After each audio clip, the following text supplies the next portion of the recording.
Muy buenas tardes, hermanos y amigos. Que el Señor les bendiga. ¿Cuántos están contentos en esta tarde? Está el Señor con nosotros, por lo tanto debemos de estar animados, contentos, y le estamos cantando a un Dios que nos oye. Y hoy pues a preparar las mentes, los corazones, para que la palabra que yo voy a hablar no más sea una palabra de un hombre que está parado ahí nomás, sino que esa palabra cause siempre ese efecto. La palabra nunca regresa vacía. No sé si los hermanos se acuerdan, el jueves comenzamos un estudio acerca de quién, los que tuvieron el jueves. Del Espíritu Santo. Hablamos del Espíritu Santo, de quién es el Espíritu Santo, pero me gustaría que abrieran las Escrituras en la carta de Pablo a los Gálatas, en el capítulo 5. La carta de Pablo a los Gálatas es una carta muy importante porque la iglesia de los Gálatas que estaba en Galacia, habían varias iglesias que estaban en Galacia que estaban pasando una dificultad tremenda porque habían entrado falsos maestros, se estaba metiendo otro evangelio, y el apóstol Pablo cuando escribe a los Gálatas lo vemos con un tono bastante fuerte, que está él enojado. Cuando escribe el apóstol Pablo a los filipenses una carta dulce que habla más del gozo, del amor, que habían sido ellos generosos, y etcétera, etcétera, etcétera. Pero cuando habla a los Gálatas, habla bastante fuerte el apóstol Pablo por lo que estaba pasando la iglesia de los Gálatas. Incluso estaban metiendo otro evangelio, y el apóstol Pablo dice, y es que no hay otro evangelio que yo he predicado. Si aunque un ángel, dice, bajara del cielo y los trajera otro evangelio, sea anatema. Es decir, sea maldito. Pues dice, porque no hay otro evangelio que el evangelio de Jesucristo. Y en la carta que le escribe a los Gálatas, ahí mismo en el capítulo 5, vamos a ver las obras de la carne y el fruto del Espíritu. No los frutos del Espíritu, es un fruto. El fruto del Espíritu se puede hablar como un fruto de 9 sabores. Vamos a hablar vamos a leer desde el verso 16 al 26. Dice así la palabra del Señor en el nombre de Jesús. Digo pues, andad en el Espíritu y no satisfagáis los deseos de la carne.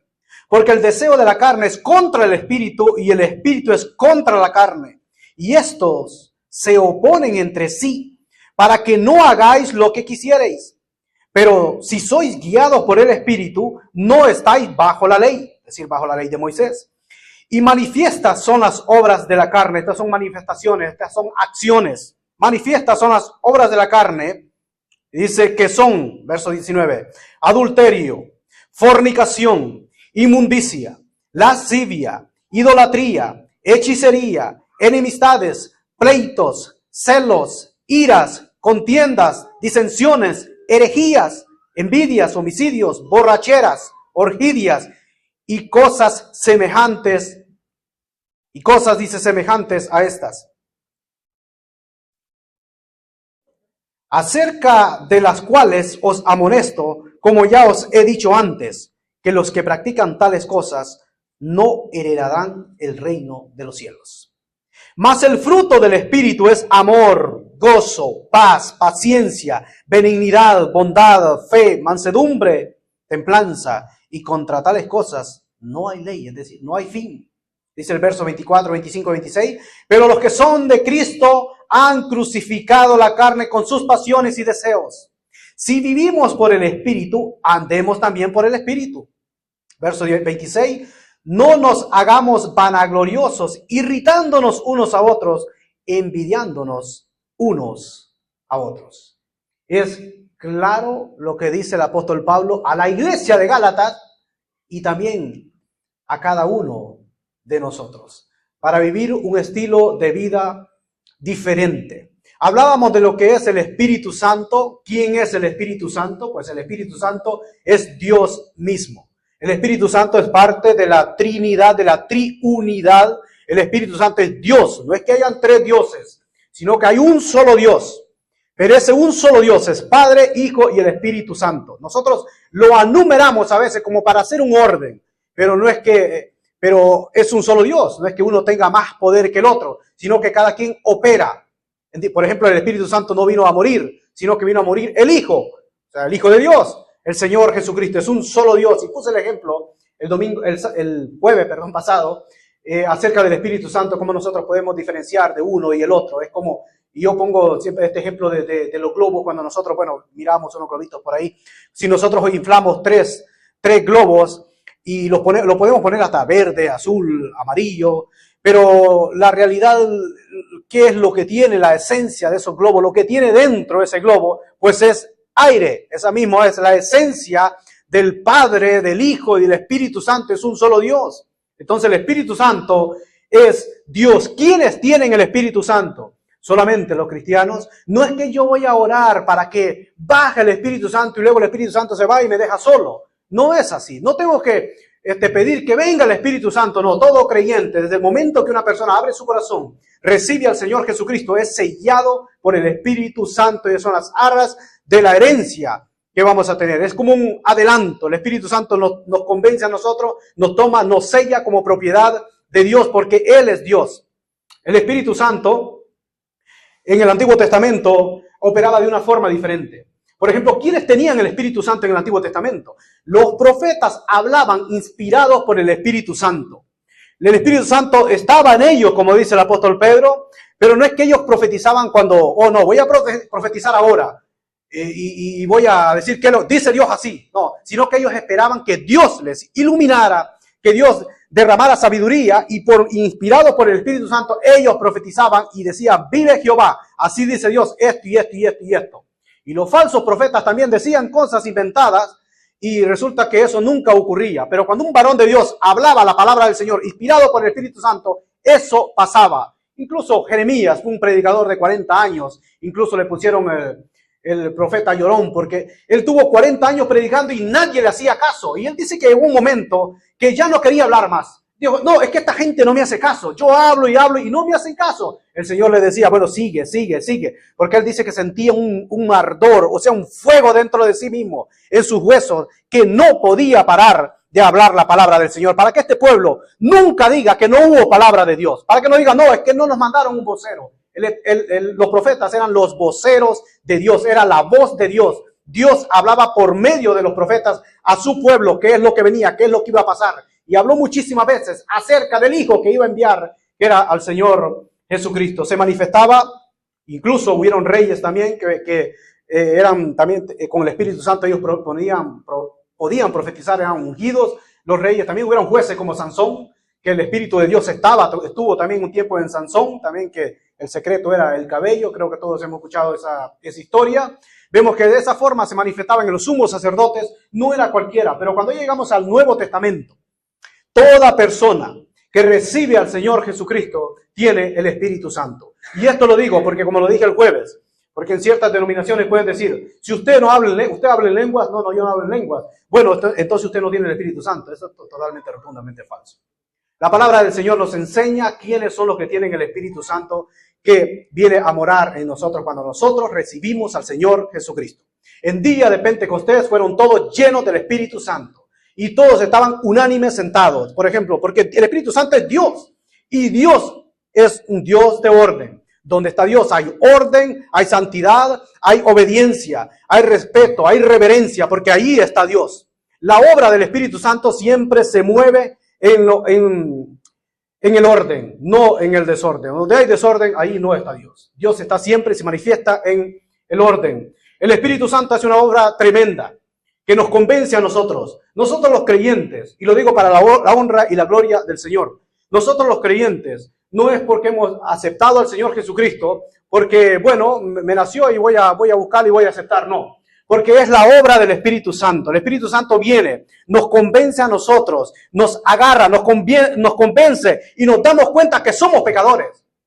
Y empieza una lucha entre el Espíritu y la carne, lo que leíamos. La carne dice, no hacer. El Espíritu le está llamando, le está tocando, quiere que se arrepiente. Y cuando usted abre la puerta, usted quiere aceptarlo, usted quiere recibirle porque lo confronta su vida, no lo que yo quiero saber, sino la realidad. Es cuando me convence y yo vengo y doy ese paso de arrepentimiento.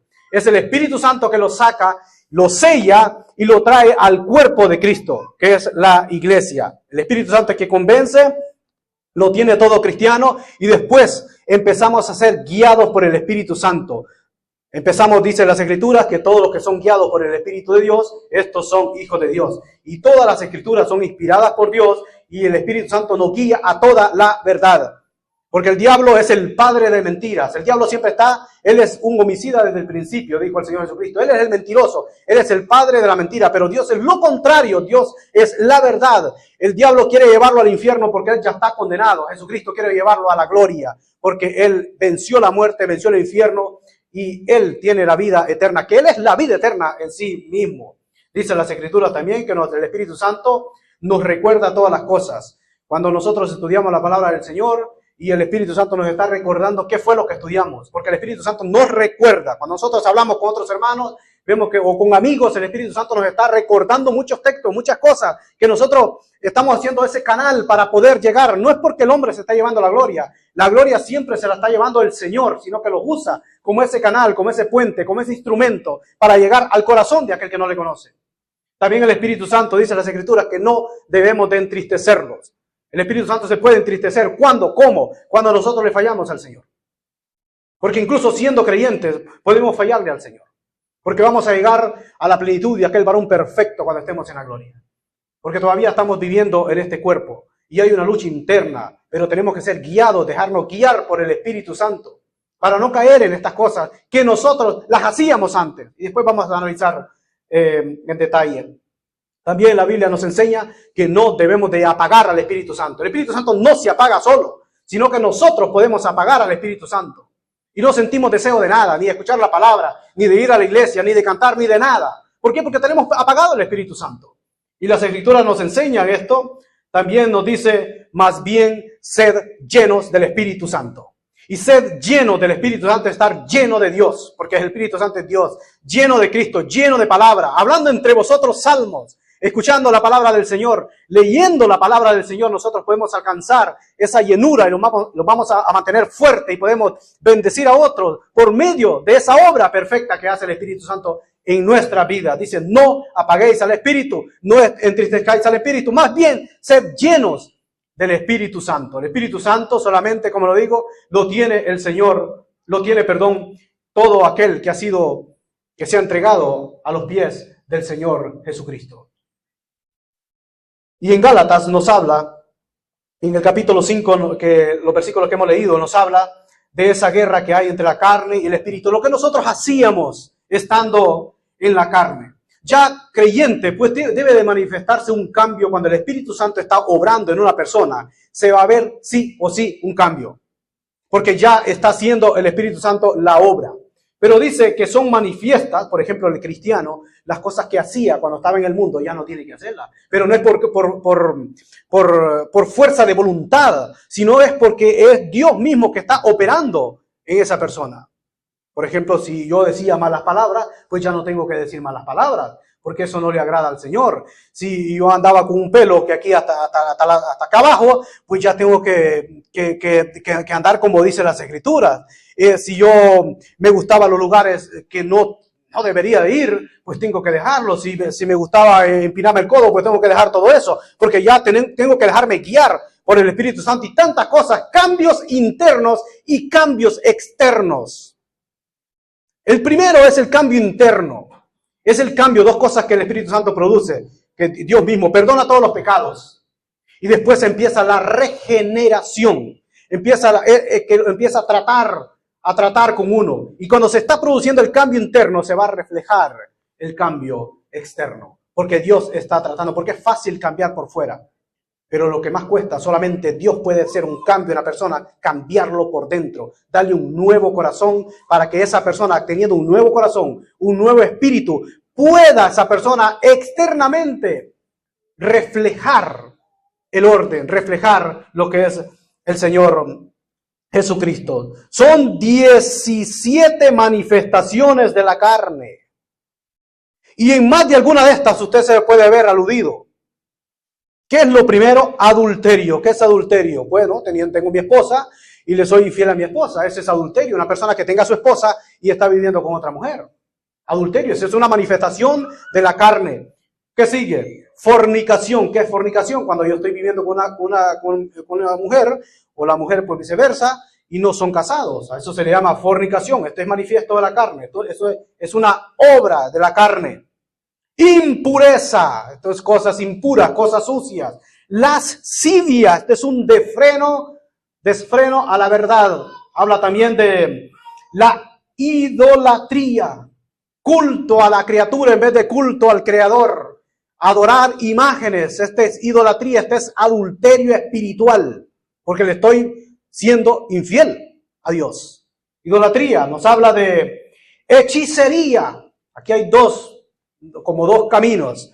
La hechicería, había muchos hechiceros en aquel tiempo, o brujos o adivinos, pero también la palabra, analizando la palabra hechicería aquí en este versículo, me encuentro que es la palabra farmakeia en el griego, que significa farmacia y tiene que ver con las drogas. En una ocasión un amigo me dijo, no, la Biblia no prohíbe la droga porque Dios creó la marihuana. Digo, pero ¿cómo es esto? Aquí hace referencia a las drogas. Aquí hace referencia a las drogas. Y eso es pecado, una persona que esté consumiendo drogas. ¿Cómo va a adorar a Dios? Incluso personas que quieren alcohol, porque pueden haber también creyentes. No, es que Dios no prohíbe el vino, sí, pero sed llenos del Espíritu. Dice, y no os embriaguéis con vino, porque trae desilusión. Voy a empezar yo a actuar en la carne, y eso me va a llevar al pecado. Y como yo tengo que actuar conforme al Espíritu Santo, que esto me va a alimentar, me va a fortalecer. Nos habla de enemistades, hostilidad. Nos habla también de pleitos, esto es entrar en rivalidad entre personas. Nos habla de celos. Y es que esta enfermedad del celo siempre ha existido. El diablo, ¿verdad? Celos por esto, celos por lo otro. Nos habla de ira, o sea, de cólera, de rabia, de una persona amargada, que no se siente contento ni con él mismo, que es insoportable. Esta es una manifestación de la carne. Nos habla también de contiendas, o sea, la ambición, el egoísmo. Nos habla de disensiones. Esto es cuando una persona quiere causar división y que yo tengo la razón y causa una división. Este es el grupo mío, esto no, y empiezo a envenenarle la mente a los demás. Disensiones, herejías, es perversión a la verdad. Nos habla también de envidias, es el deseo de de poseer lo que otro tiene. La envidia, ¿verdad? La envidia mata. Por envidia, pues mató Caín a Abel, y etcétera, etcétera. La envidia es un cáncer también que mata. Y esta es manifestación de la carne. Nos habla también de homicidios, todos sabemos lo que es un homicidio. Borracheras, porque pierde el control la persona, ya no está actuando a sí mismo. Borracheras y orgías. Entonces ven las fiestas desordenadas y creo que ya nosotros pues ya sabemos qué es lo que significa lo que es esta depravación tremenda, en lo que es la orgía. Todas estas manifestaciones no son del Espíritu, sino que son de la carne. Por eso dice la palabra del Señor, digo pues andad en el Espíritu. Y dice que si vivimos por el Espíritu, andemos también, si vivimos, dice, por el Espíritu, andemos por el Espíritu. Y nos sigue también diciendo que tenemos que ser guiados por el Espíritu para que no se vaya a manifestar esto que lo tuvimos antes de ser creyentes. Para que no se levante la carne, para que no se levante ese enemigo, sino por eso debemos de estar siempre llenos del Espíritu Santo, como nos dicen las Escrituras. Y dice que hay mucho más después de esto. Los que practican tales cosas, envidias, homicidios, borracheras, orgías y semejantes a estas, o sea, hay más acerca de las cuales os amonesto, como ya os he dicho antes, que los que practican tales cosas no heredarán el reino de Dios. O sea, no van a estar bajo la cobertura de Dios. No van a heredar la vida eterna, sino que van a ir a condenación los que practican todas estas cosas que la palabra nos ha mencionado. Y como hijos de Dios tenemos que andar en el Espíritu. Pero cuando ya tenemos el Espíritu, es cuando comienza ese Espíritu a manifestarse y a dar frutos, que es lo contrario de lo de la carne. Y son imperativos. Es la esencia de Dios, la esencia del Señor Jesucristo. Usted quiere preguntarse, ¿cómo era el Señor Jesucristo? ¿Era alto? ¿Era bajo? ¿Era gordito? ¿Era delgado? ¿Cuánto pesaba? ¿Cómo eran sus ojos azules? ¿Tenía barba? Bueno, en la Biblia nos da a entender que le sacaron como le extrajeron, le sacaron lo que es la barba. Nos da a entender lo que es en el libro de Isaías. Y no sabemos cómo era físicamente el Señor Jesucristo. Pero aquí en el fruto del Espíritu lo podemos ver una radiografía de lo que es el Señor Jesucristo. Porque Él es el amor personificado, Él es la paz personificada, Él es el gozo personificado, la paciencia, la bondad, la fe, mansedumbre, templanza. Él es todo eso. Y aquí vemos en la persona del Señor Jesucristo todo esto manifestado. Y son imperativos que tenemos que amar, que tenemos que estar siempre gozosos. No es una opción, sino que son imperativos que tenemos que hacer, estar siempre gozosos. Nos habla también de...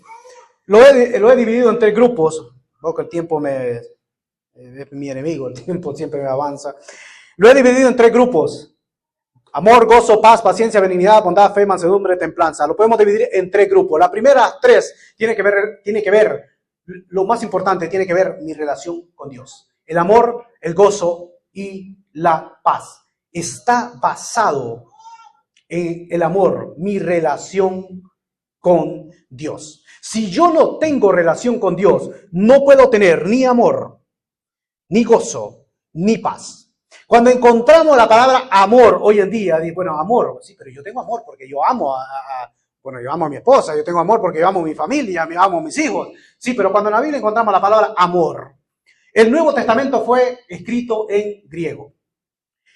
En el griego es más fácil de entender fácilmente a qué se está refiriendo. Porque aparecen 3 veces la palabra amor, aparece el ágape, el eros y el fileo. Entonces no nos confundimos en el idioma original que se escribió el Nuevo Testamento. El ágape está hablando del amor de Dios, a ese amor que yo no puedo llegar si Él no me lo da.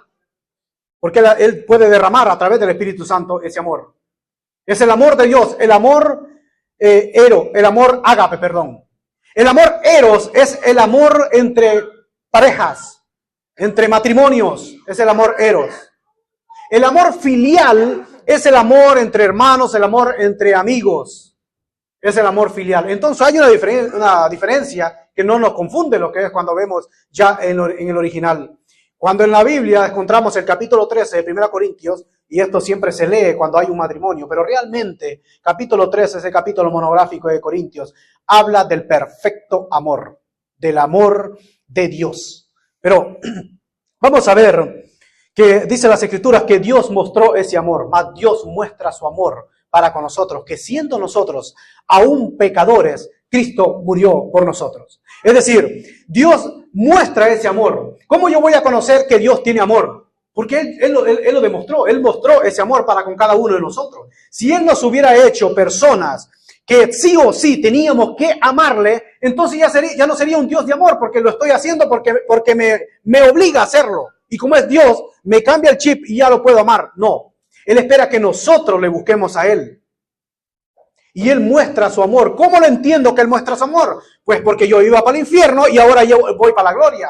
Porque conozco que es un Dios de perdón, un Dios de restauración, un Dios que me edifica, un Dios que me cuida, un Dios que me ama, un Dios que prepara un camino, un Dios que prepara una herencia incorruptible, un Dios que prepara la nación celestial para uno. Cuando yo me merezco todo lo peor, Él me pone todo lo mejor. Entonces yo allí puedo comprender y entender lo que es el amor de Dios. Dios mostró su amor porque Dios, su esencia es amor. La esencia de Dios es amor, pero puede venir a la mente de nosotros, sí, pero vemos al Señor Jesucristo en una ocasión airado, sí, claro, se enojó. Pero incluso el enojo de Dios fue perfecto. El enojo de Dios, vemos la justicia de Dios. No es un cualquier enojo como nosotros, porque Dios se enojó, pero Él nunca perdió el control. Cuando nosotros nos enojamos, perdemos el control. Cuando el templo, la casa de adoración, la habían convertido en una cueva de ladrones. Dice que ahí habían vendedores de palomas, ahí tenían bueyes, ahí habían campistas, ahí habían montado un negocio tremendo. Y el Señor Jesucristo entra al templo, no había gloria, no había nada, no había santidad, no había nada. Y el Señor ve aquel desorden todo tirado. Y Él dice que se enoja y agarra un látigo y empieza a sacar a aquella gente a latigazos. Y dice que le da vuelta a las mesas, volcó las mesas de los campistas que se aprovechaban de la gente. Aquellas personas que tal vez traían un animalito para sacrificarlo, para ofrecerlo a Dios. Y decían, no, ese animalito no es kosher, o sea, no es limpio. Ese animalito, pero ven, yo te cambio la moneda y tú puedes comprar otro animalito. Y claro, se lo vendían al doble. Entonces era un negocio, era una cueva de ladrones. Y el Señor dijo, mi casa, esta es la casa de mi padre, la habéis convertido en una cueva de ladrones, por eso lo sacó a todos. Después que el Señor limpia el templo de adentro hacia afuera, empiezan los jóvenes, dice que empiezan las sanidades. ¿Dónde se iban antes? A un estanque, el estanque de Bethesda, donde ahí llegaban toda la gente, los enfermos, paralíticos, por muchos años. Se sentaban, dice en el estanque de Bethesda, a esperar que un ángel bajara de tiempo en tiempo y moviera el agua, y el primero que entrara, pues podía ser sanado. Pero no, nadie iba al templo. Pero si en el templo se supone que estaba la gloria de Dios. Pero nadie iba. ¿Por qué? Porque había un desorden. Era una cueva de ladrones, como él mismo lo mencionó. Entonces, él se enoja y saca a toda esta gente. Y cuando él limpia el templo, dice que los jóvenes empiezan a llegar, los enfermos, y empiezan a haber sanidades, y empieza la gente a alabar a Dios. ¿Pero por qué esto no acontecía antes? Porque habían convertido ese templo en una cueva de ladrones. La pregunta es,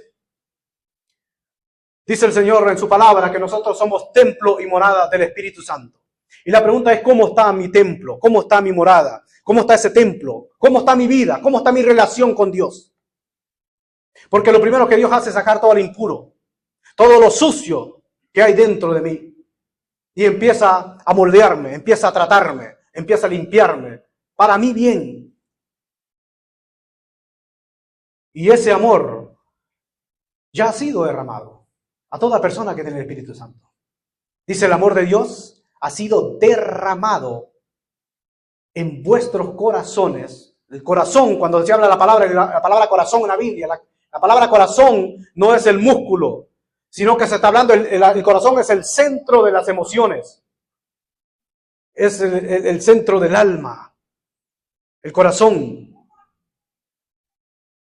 ya ha sido derramado, dice, en nuestros corazones por el Espíritu Santo que nos ha dado. Por el Espíritu Santo que nos ha dado. Entonces, ¿cómo yo debo de amar a Dios? Dice las Escrituras que debemos de amar a Dios ¿cómo? Con todo nuestro ¿qué? Con toda nuestra alma, con todas nuestras fuerzas, con todo nuestro corazón. Amarás al Señor. Si usted quiere cumplir la ley, la puede cumplir en Cristo, si está en Cristo. Sin Cristo nadie ha podido, solamente el Señor Jesucristo pudo. Pero dice el Señor Jesucristo, si haces esto, amar al prójimo, amarás a tu Dios con toda tu alma, con toda tu fuerza, con todo tu corazón. Es decir, tengo que amar a Dios con todo mi ser. Con todo mi ser, entregarme, en otras palabras, al Señor. Porque Él tiene que ser el primero en todo. Él es nuestro primer amor. No debemos de poner a algo o a alguien antes de Dios. Incluso nuestra familia. Dios tiene que estar delante siempre. Porque con Él yo soy victorioso y puedo amar. Con el amor que Él me ha dado, yo puedo amar a mi esposa. Con ese amor que Él me ha dado. Con ese amor perfecto que Él me ha dado. Entonces tenemos que ponerlo primero. O si pongo mi trabajo, sí, pero es que Él me ha dado el trabajo. Entonces yo siempre tiene que estar Él primero. Antes que todas las cosas, tiene que estar Dios. Tiene que estar Dios porque Él es mi primer amor. Y ese amor me lleva a tener gozo. Y ese amor me lleva a tener gozo. Por eso dice las Escrituras, estad siempre gozosos. Estad siempre gozosos. El gozo, adorar a Dios, la adoración a Dios trae gozo. Cuando yo adoro a Dios, pues me siento gozoso porque estoy adorando al Dios de amor. Y ese gozo me lleva a la paz. Y cuando se muere una persona, lo primero que dicen, que en paz descanse. Pero si esa persona se fue sin Cristo, ¿qué en paz va a descansar? Es una tremenda mentira. ¿Cómo una persona va a descansar en paz cuando se ha ido sin Cristo? Cuando dice las Escrituras que cuando una persona no tiene a Cristo, pues esa persona va al lugar de tormento. ¿Qué paz va a haber en el infierno? Allá no hay paz. Allá no hay paz. Que en paz descanse. ¿Y los creyentes? ¿Que en paz descanse? No, ya la paz ya nosotros ya está. La paz es una realidad, porque el Señor Jesucristo no las dio. Él dijo, mi paz os dejo, no la paz del mundo. Mi paz los doy. No como el mundo la da. El mundo da una paz pasajera en bebidas, drogas y todo lo demás, sexo y todo lo más. Eso es algo pasajero. ¿Esa es la paz? Que esto es destrucción, esto no es paz. Él dijo, mi paz os dejo, mi paz os doy. Yo no la doy como el mundo la da. Ya la paz en el cristiano es una realidad. Si usted no tiene paz en su corazón, en Cristo tiene la paz. Lo que tiene que hacer es orar para que fluya esa paz. Y sienta ese bálsamo, siente esa ayuda del Espíritu Santo. La palabra paz es la palabra Irene, que es unir dos cosas que están separadas. En la cruz, el Señor hizo la paz. A través de la fe nosotros podemos tener paz. Dice, justificados, pues, por medio de la fe, dice la Escritura, ahora tenéis paz para con Dios. Porque antes no, porque antes éramos hijos de ira, hijos de condenación. Pero ya con Cristo tenemos la paz con el Padre por medio de la cruz del Señor Jesucristo. Y hay un pasaje que también dice, tú guardarás en completa paz aquel cuyo pensamiento en cual en ti persevera. Un versículo tremendo. Tú guardarás en completa paz aquel cuyo pensamiento, Dios también guarda los pensamientos en paz. Si no hay relación con Dios, la paz es completa, en completa paz. Si no hay relación con Dios, pues yo estoy en el aire, estoy en el vacío. Estoy todavía, no sé en qué, en un punto intermedio que me va a llevar a la destrucción si no tengo relación con Dios. Todos dependemos de este primer punto. El segundo punto, mi relación con mis hermanos. Amor, gozo, paz tiene que ver con Dios, mi relación con Dios. El segundo punto, mi relación con los hermanos. ¿Y cuál es? Paciencia, benignidad y bondad. Yo no tengo que tener paciencia para con Dios. Dios es que es paciente para conmigo. Él dice que es paciente, esperando que todo el mundo proceda al arrepentimiento. Por eso Él no ha venido, porque Él está esperando que si usted no le conoce, que usted venga al arrepentimiento. Dice que es paciente para con todos. El Dios de toda paciencia es nuestro Dios. Entonces tiene que ver la relación con mis hermanos. Nosotros debemos de tenernos paciencia unos a otros. Y a veces eso más nos cuesta a nosotros. Nos cuesta tener paciencia porque queremos las cosas rápido, nos desesperamos y empezamos a criticar, a juzgar en vez de tenernos paciencia unos a otros. La paciencia es no perder la calma, mantenernos siempre firmes.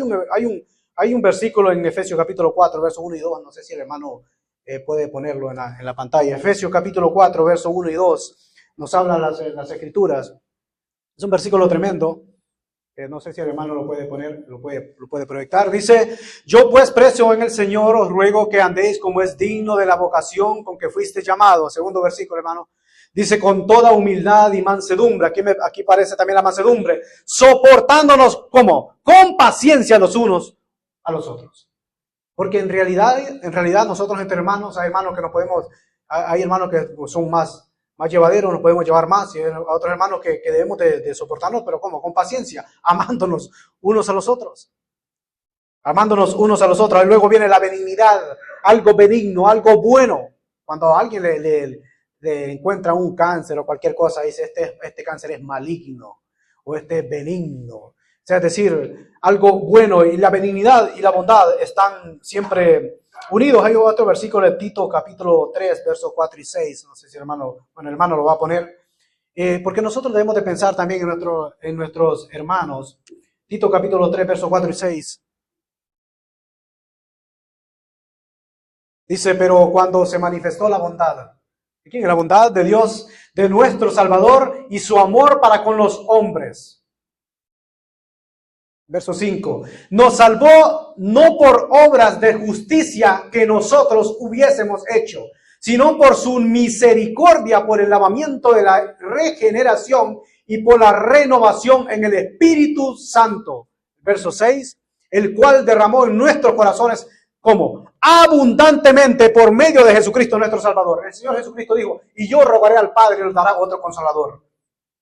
Entonces, aquí vemos, hermanos, que nosotros también debemos de pensar en nuestros hermanos con toda benignidad, bondad, porque somos un cuerpo.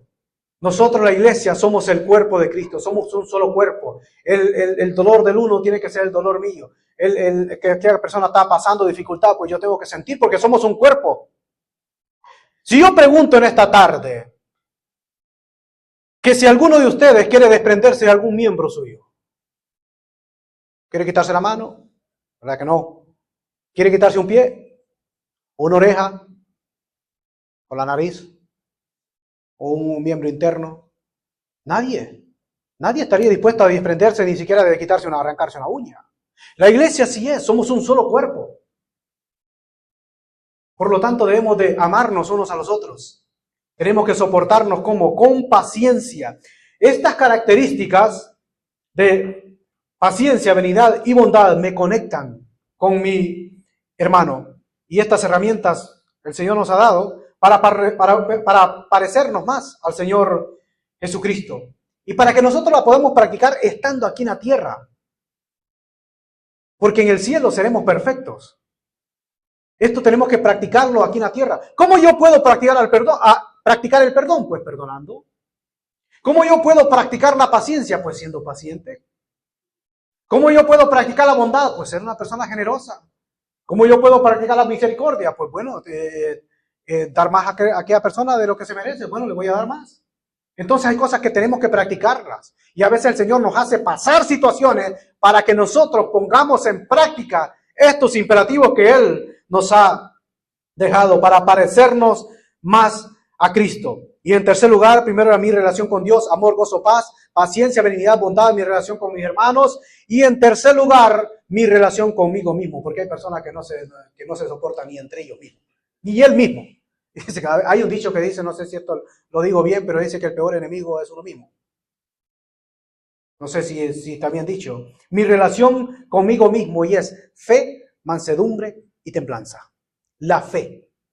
Yo tengo que tener fe para poder soportar los ataques. La fe también, pues, el Señor me va a probar, y la fe tiene que ser una fe robusta, una fe bien arraigada, no una fe religiosa, porque la religión no salva a nadie.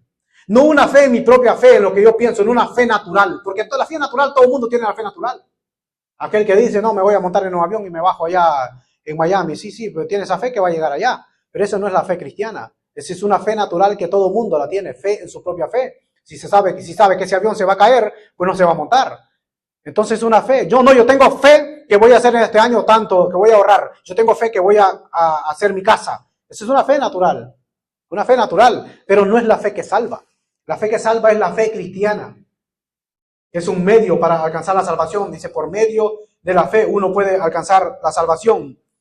Mansedumbre. El Señor Jesucristo dijo, aprended de mí, que soy manso y humilde de corazón. Aprended de mí. Si queremos aprender a ser mansos, tenemos que aprender del Señor Jesucristo. La mansedumbre. La mansedumbre está en el punto intermedio de la impulsividad y la cobardía. Está la mansedumbre. Tiene parecido como a la templanza, que es también dominio propio. Dominio propio. Con estas tres cosas, pues yo me puedo soportar a mí mismo. El Señor, Él dice en su palabra que a nosotros los creyentes, con todas estas herramientas, Él nos hizo sentar ya en lugares celestiales. O sea, nosotros, cada creyente está sentado en los lugares celestiales. Por lo tanto, nosotros tenemos que levantarnos como el águila y ver la vida de arriba hacia abajo. Porque en Cristo somos más que vencedores. No con estos ojos de carne, sino andando en el Espíritu. Nosotros podemos vencer cualquier cosa por medio de la fe. Lo primero que nos habla las Escrituras es el amor. Porque si no tengo amor, no tengo absolutamente nada. Dice que soy como un címbalo que retiñe, 1 Corintios 13. Dice que yo puedo tener toda la fe del mundo, que yo incluso me puedo sacrificar, que puedo dar todo por otra persona, pero si no tengo amor, de nada sirve. El amor es esa fuerza sobrenatural que solamente Dios la puede dar. Y estando nosotros cerca de Cristo, podemos tener amor y podemos amar a los demás cuando estamos cerca de Cristo. Cuando nosotros estamos cerca de un grill, yo sé que hay muchos que nos gusta asar carne, se pega el olor, ¿sí o no? Cuando estamos asando carne, sea lo que sea, pescado, lo que sea, Y más el pescado, que el pescado, pues un poquito más, se pega el olor. Pues cuando nosotros estamos cerca de Cristo, entre más cerca, también causa un efecto en nuestra vida. Y empezamos a parecernos más a Cristo. Y empieza a fluir todas estas bendiciones, todos estos imperativos de ese fruto del Espíritu Santo que está dentro de nosotros. Voy a leer unos textos más en Primera de Juan y luego vamos a terminar. En Primera de Juan capítulo 1 nos habla cómo nosotros debemos de ser. Y Juan es muy directo en las cartas y esta es la realidad. Y es para llevarlo a la práctica. Juan capítulo 1, verso 2 y 9 al 10. En la carta de Juan, Primera de Juan, capítulo 1, verso, dice, porque la vida fue manifestada y la hemos visto y testificada y anunciamos la vida eterna. Primera de Juan. Capítulo 2, hermano. Capítulo 2. Dice, y Él es la propiciación de nuestros pecados, y no solamente los nuestros, sino también por los de todo el mundo. Y en esto sabemos que nosotros le conocemos y guardamos los mandamientos. Creo que me equivoqué de cita.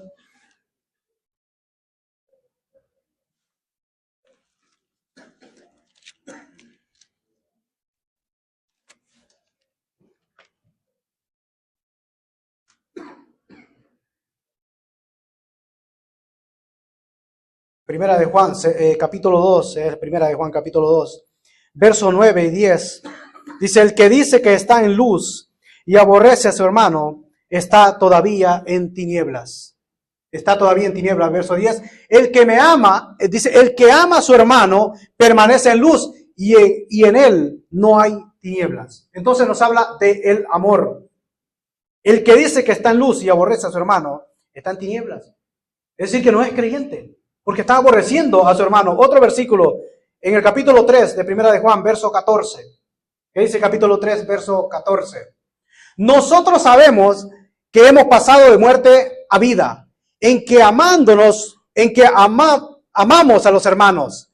El que no ama a su hermano permanece en muerte. Es decir, si yo no amo a mi hermano, pues a lo mejor no soy ni cristiano.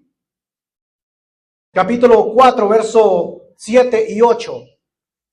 En el mismo Primera de Juan, capítulo 4, 7 y 8 dice, amados, amémonos unos a otros, porque el amor es de Dios. Todo aquel que ama es nacido de Dios y conoce a Dios.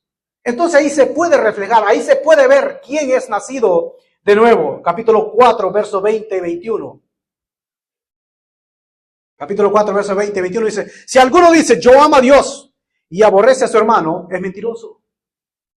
Es mentiroso. Pues el que no ama a su hermano, a quien ha visto, ¿verdad? Nos vemos, a quien no ha visto, dice, ¿cómo puede amar a Dios? A quien no ha visto. Si es un mentiroso, una persona que diga, yo amo a Dios, pero si el hermano va a entrar por aquella puerta, yo salgo por esta. No me quiero encontrar con él. El hermano voltea a ver aquí, yo veo. Entonces, un hermano está volteando a ver para acá y el otro para acá. Esto no es lo que nos manda las Escrituras. Y cuando hay algo entre hermanos, ¿qué debemos de hacer? Pues perdonarnos. A mí me ha tocado hacerlo, hermano. A mí yo me he visto en dificultad en cosas que bueno, aunque que tal vez uno dice yo no he hecho nada, pero cuando uno ve a un hermano así, pues tenemos que perdonarnos, abrazarnos y orar juntos, porque eso dice las Escrituras, incluso cuando hay enfermedad, cuando estoy orando. Cuando yo estoy orando y estoy mal con mi hermano, esa oración no pasa al techo. Porque dice las Escrituras en Santiago capítulo 5, dice así las Escrituras, confesad vuestras ofensas unos a otros. Los pecados se le confiesan a Dios, pero tenemos que confesarnos nuestras ofensas unos a otros para que seáis sanados. Y la oración eficaz del justo puede mucho. A veces nosotros decimos, cortamos el texto, la oración eficaz del justo puede mucho. Sí, puede mucho esa oración eficaz si yo confieso mis pecados con mi hermano. Entonces es cuando esa oración pues causa efecto, es eficaz. En esto, dice las Escrituras, en esto conocerán que soy mis discípulos. O sea, estoy en la disciplina de Dios. ¿En qué? En que os améis unos a otros. La gente, el mundo, puede conocer que soy un discípulo de Dios, que soy un creyente, cuando amo a mi hermano y cuando amo al prójimo. Ahí se puede reflejar, no en mi saco, no en mi corbata, sino que en mi estilo de vida, en mi forma de ser. En mi forma de ser. Si la relación vertical está bien afianzada, bien con Dios, la relación horizontal siempre estará bien. Y nosotros, hermanos, luego termino, nosotros debemos de poner en práctica estas 9 sabores de ese fruto. Porque ya lo tenemos. Un cristiano no puede decir que no tiene este fruto del Espíritu. Porque el Espíritu está dentro de usted. Amor, gozo, paz, paciencia, habilidad, bondad, fe, mansedumbre, templanza. Ese Espíritu, eso que Dios ha puesto en nuestros corazones, tiene que fluir en nosotros. Y podernos llevar bien entre hermanos. Y tener toda la convicción, la certeza de dejarnos guiar por el Espíritu Santo. Y le digo en esta tarde, que si usted todavía no es creyente, pues no puede salir, no puede reflejarse esto en su vida, porque no tiene a Dios dentro de usted. Pero si usted se arrepiente en esta tarde, si usted entrega su corazón y quiere ir en serio con el Señor, no como una religión, no porque no, yo voy a la iglesia, me siento bien, hago algo mecánico y ya listo, cumplí. No, es una relación con Dios. Y cuando usted tiene relación con Dios, se va a manifestar lo que es el Espíritu. Pero solamente el Espíritu Santo mora en la persona cristiana. Y yo le invito en esta tarde, si usted quiere tener a Dios dentro de usted, morando las 24 horas del día, y que usted sea guiado por el Espíritu Santo, hoy puede dar ese paso de decir, ya me rindo, me arrepiento y me entrego a Cristo. Para ya ser guiado por el Espíritu Santo, no por la carne. Hablaba con un joven, me decía, es que yo no acepto, porque es que tengo que dejar esto, tengo que dejar lo otro, ¿qué va a decir esto? El Señor no te está preguntando qué es lo que tú tienes que hacer, porque Él ya te conoce. ¿Cómo Dios no va a conocer a las personas si Él mismo los formó? Él conoce al ser humano desde que antes que se formara. Él ya sabe. Y Él mismo lo ha cuidado todo este tiempo. Él sabe la condición de cada persona. Él lo que quiere es que venga esa persona, venid a mí. Yo os hago, dice, descansad, venid a mí. Todos los que están cansados de religión, cansados de tanta mentira, cansados de tanto diezmo, de tantas cosas. Venid a mí los que están cansados y cargados, que yo os haré descansar. Porque el Señor quita toda esa carga y vivir la libertad gloriosa que Él nos ha dado. Porque a libertad hemos sido llamados. Y hago la invitación en esta tarde, si hay alguien que quiera recibir al Señor Jesucristo y tener este fruto del Espíritu dentro de su corazón. ¿Hay alguien aquí en este local que quiere recibir al Señor Jesucristo como su único y suficiente Salvador? Y el Señor pondrá su Espíritu dentro de usted. No es que tiene que pedirlo, tiene que bajar, que baje el Espíritu. ¿Dónde está? ¿Está en Honduras? ¿Está en República Dominicana? ¿Dónde está? No, solamente acepte al Señor Jesucristo y Él pondrá su Espíritu dentro de usted. Y usted será un hijo de Dios. No, pero todos somos hijos de Dios. No, eso no es lo que dice la Biblia. Todos somos criaturas de Dios. Dice la palabra del Señor que a lo suyo vino. Él vino a morir por toda la humanidad. Y los suyos, el pueblo de Israel, no le recibieron.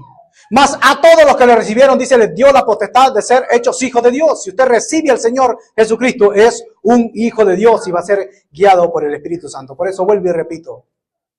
Hay alguien en esta tarde que siente el deseo de reconciliarse con el Señor, de aceptar al Señor y va a tomar la mejor decisión. No piense en la carne, no piense en la lucha que pueda tener. No piense en eso, porque el espíritu y la carne se oponen entre sí.